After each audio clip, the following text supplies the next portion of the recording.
حرام ایک مرتبہ کا واقعہ ہے، آپ کو بڑا مشہور واقعہ آپ نے سنا ہوگا کہ ہارون رشید کے مخصوص کمرے میں ایک کنیز گئی تو اس نے کیا دیکھا کہ نرم نرم سا گدا ہے. سوچا ہارون اس پر سوتا ہے، کتنے مزے لیتا ہے، ذرا میں بھی تو سو کر کے دیکھوں تھوڑی دیر. جیسی لیٹی پہلی بار زندگی میں نرم گدا ہاتھ آیا تو آنکھ بند ہو گئی اور ایسی سوئی کے کھراٹے لینے لگی اور وہ نیند آئی کہ آنکھ نہ کھلی. ہارون اپنے محل میں کے اس کمرے میں آیا، اپنے بستر پہ کنیز کو سوتا دیکھ کر کے جھنجھوڑ کر اٹھایا کہ اس گستاخ کو اتنے کوڑے لگاؤ کہ میرے بستر پہ سونے کا مزہ اس کو پتہ چل جائے.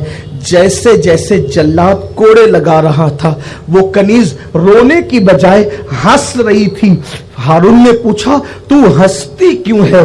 تو اس وقت اس نے کہا تھا ہنسی اس پر آ رہی ہے کہ جو چند منٹ اس گدے پر سوئی ہے اس کو اتنی سزا اللہ دلوا رہا ہے. جو ساری زندگی اس گدے پر سویا ہے قدرت اس کو کتنی سزا دے گی، یہ سوچ کر کے میں ہنس رہی ہوں. اس دن ہارون کو احساس ہوا نرم گدوں پر سونے کا انجام کیا ہے. میرے آقا صلی اللہ علیہ وسلم کے دیوانوں، میں نرم گدوں پہ سونے کو ناجائز و حرام نہیں کہتا، لیکن اتنا ضرور کہتا ہوں نرم گدوں کے لیے، اچھے مکان کے لیے، محل کے لیے، اچھے لباس کے لیے حلال و حرام کی تمیز ختم ہو رہی ہے. حلال و حرام کی تمیز ختم ہو رہی ہے. میرے پیارے آقا صلی اللہ علیہ وسلم کے دیوانوں اور اے سیدہ فاطمہ الزہرا کی کنیزوں، آؤ حضور علیہ السلام کی قناعت والی زندگی کا اندازہ کرو. اور یہ جو 3 مرتبہ ایک دن میں پیٹ بھر کے کھا کے ہم جو پاپ اور گناہ کر رہے ہیں، اچھے کپڑے پہن کر جو اللہ رسول کو بول چکے ہیں، آؤ ذرا حضور کی وہ زندگی کا مشاہدہ کریں. ایک یہودی مسافر اللہ کے رسول علیہ السلام کے گھر تک آیا اور آنے کے بعد کہا اے اللہ کے رسول، میں مسافر ہوں اور کئی دن سے بھوکا ہوں. پورے مدینے میں نے سوچا کہ مجھے کون کھانا کھلا سکتا ہے، تو میں آپ کی بارگاہ میں آیا ہوں اور اس نیت سے آیا ہوں کہ آپ مجھے کھانا کھلائیں. اللہ کے حبیب علیہ السلام نے فرمایا سلمان فارسی کو بلاؤ. حضرت سلمان فارسی کو بلایا گیا. سرکار نے کہا سلمان، میرے گھر میں 1 مہینے سے زائد ہو چکا ہے، چولہا نہیں جلا ہے. میرے گھر میں مہینے بھر سے زائد ہو رہا ہے، چولہا نہیں جلا ہے. ایک کام کرو، تم فاطمہ کے گھر اس کو لے کر کے جاؤ اور کہنا کہ رسول اللہ کا مہمان ہے. یہ نہیں کہ سائل ہے، بھکاری کا، رسول اللہ کا مہمان ہے، کہ فاطمہ سے کہنا کہ اس کو کھانا کھلا دے. سلمان فارسی سیدہ کے گھر آئے اور سلام کیا. اندر سے جواب آیا تو کہا کہ حضور کا ایک مہمان ہے، مسافر ہے، اور اللہ کے حبیب علیہ السلام کے گھر انہوں نے کھانے کا مطالبہ کیا تو سرکار نے آپ کے گھر بھیجا اور کہلا بھیجا کہ 1 مہینے سے زائد ہو گیا ہے، حضور کے گھر چولہا نہیں جلا ہے، لہٰذا حضور کے مہمان کو تم کھلا دو. بی بی نے کہا جو حال مصطفیٰ جان رحمت کے گھر کا ہے وہی حال فاطمہ کے گھر کا بھی ہے، لیکن آئے ہوئے سائل کو ہم خالی ہاتھ بھیجنا گوارا نہیں کرتے.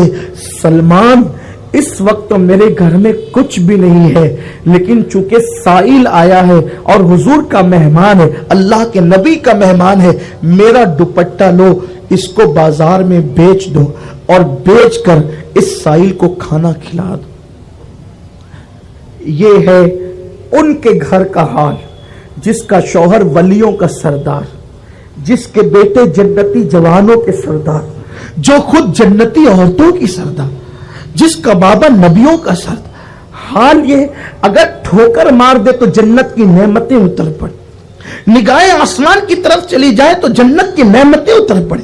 لیکن ایک مہینے کی 1 مہینہ کسے کہتے ہیں؟ اس بھاؤ نگر کے اندر اگر بھاؤ نگر کے سنی مسلمانوں کو پتا چلے کہ کسی سید کے گھر میں ایک دن چولہا نہیں جلا ہے تو پورا بھاؤ نگر اپنے گھر کی دولت اس کی چوکھٹ پہ قربان کر دے گا. تو میں پوچھنا چاہتا ہوں وہ مدینے کے 60 لوگوں کو کیا ہوا تھا کہ 1 مہینے تک کہ رسول اللہ کے گھر میں چولہا نہیں جل رہا تھا اور وہ کیوں کچھ پیش نہیں کر رہے تھے؟ معلوم ہوتا تو پیش کیا جاتا. اس خاموشی کے ساتھ قناعت ہو رہی تھی کہ ابو بکر صدیق کو بھی پتا نہیں چلتا تھا کہ میلا ہو گیا اور چولہا نہیں جلا. یہ شان سے زندگی گزر رہی تھی. اور اگر کسی نے لا کے پیش کر بھی دیا تو کہہ دیا گیا کہ ابھی مدینے کے مسکین باقی ہے، جا کے پہلے ان کو پیش کرو، ہمیں اس کی ضرورت نہیں. ان اجری الا اللہ، ہمارا اجر تو اللہ کے دست قدرت میں ہے.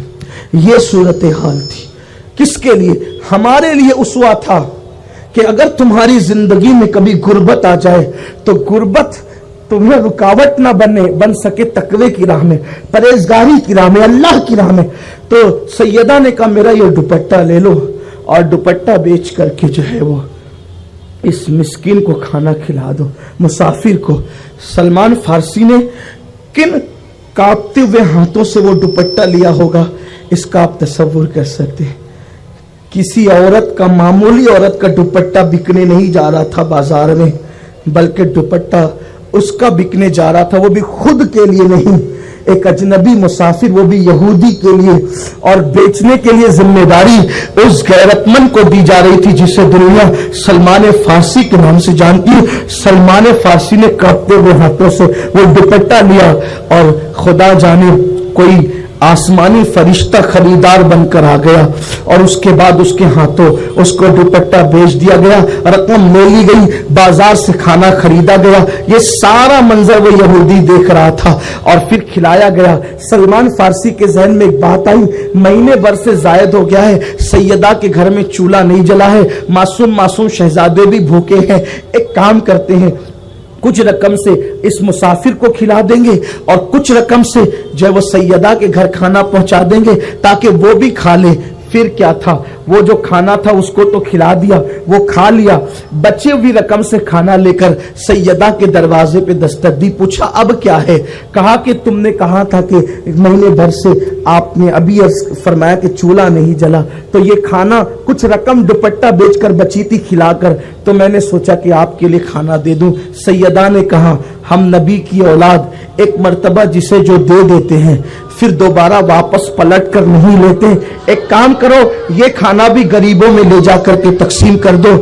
اس وقت اس یہودی نے پوچھا سلمان یہ کون ہے، یہ نسوانی آواز کون ہے؟ تو اس وقت سلمان فارسی نے کہا یہ میرے نبی کی بیٹی ہے. اس نے کہا ہم نے اپنی آسمانی کتابوں میں آل نبی کی شان یہی پڑھی تھی کہ رہ کے فاقے میں غریبوں کو کھلانے والے ایسے ہوتے ہیں محمد کے گھرانے والے. میں نے آسمانی کتاب میں یہی پڑھا ہے، اب مجھے بھی کلمہ پڑھاؤ اور محمد عربی کے غلاموں میں شامل کرو. میں کوئی مسافر نہیں کہ میں بھولا بھٹکا آیا ہوں، میں تو آسمانی کتاب پڑھ کے محمد عربی کا کردار دیکھنے آیا تھا، ان کے گھر والوں کی سیرت دیکھنے آیا تھا. اب مجھے بھی کلمہ پڑھاؤ اور اسلام میں داخل کر لو. کتنے افسوس کی بات ہے کہ اس رسول ہاشمی اور آل نبی کو اپنے لیے آئیڈیل ماننے والی قوم کی خواتین اگر آج لباس نہ ملے، آج زیور نہ ملے، اچھا مکان نہ ملے، اچھے کپڑے نہ ملے، آج کل کی لڑکیاں آبرو کا تک سودا کر رہی ہیں، عزت کا تک سودا کر رہی ہیں. اللہ اکبر. کہاں آبرو کی عظمت اور کہاں پیسے کی اوقات. پیسے تو نچنیے بھی کما لیتے ہیں مگر آبرو قدرت سب کو عطا نہیں کرتی، حیا قدرت سب کو عطا نہیں کرتی. قدرت جن کو جنتی ہونے کے لیے چن لیتی ہے انہی کو حیا کی خیرات عطا کرتی ہے.